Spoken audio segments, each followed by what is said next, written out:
Do obede je strávené v protileteckom kryte, no aj odovzdávanie humanitárnej pomoci. Prezidentka Zuzana Čaputová pokračovala druhým dňom v návšteve Ukrajiny. Jej program sledoval aj štáb televízie Markíza.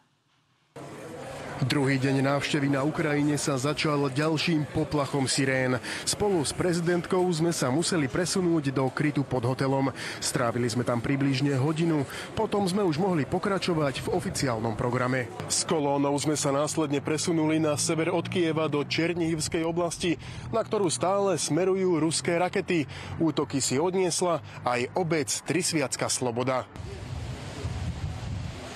Na tomto mieste sa na začiatku invázie skrývalo vyše 100 ľudí. No a v súčasnosti budovu školy opravujú.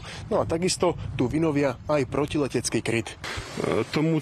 Táto škola už aj tak potrebovala rekonštrukciu. Nikdy na to neboli peniaze, ale teraz vďaka fondom a aj s podporou Slovenska ju môžeme konečne obnoviť. Presúvame sa na miestnu Polytechnickú univerzitu, ktorá sa iba prednedávnom stala terčom ruského útoku.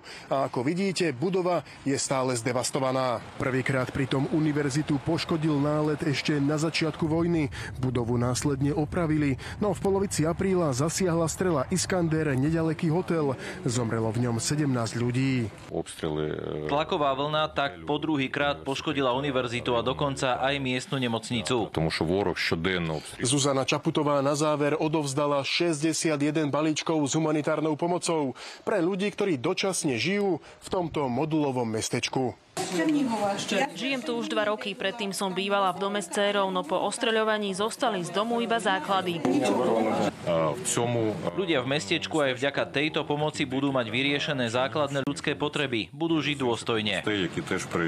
Tá pomoc, za ktorú sú nesmierne vďační, je tu cítiť na každom kroku, je nesmierne dôležitá.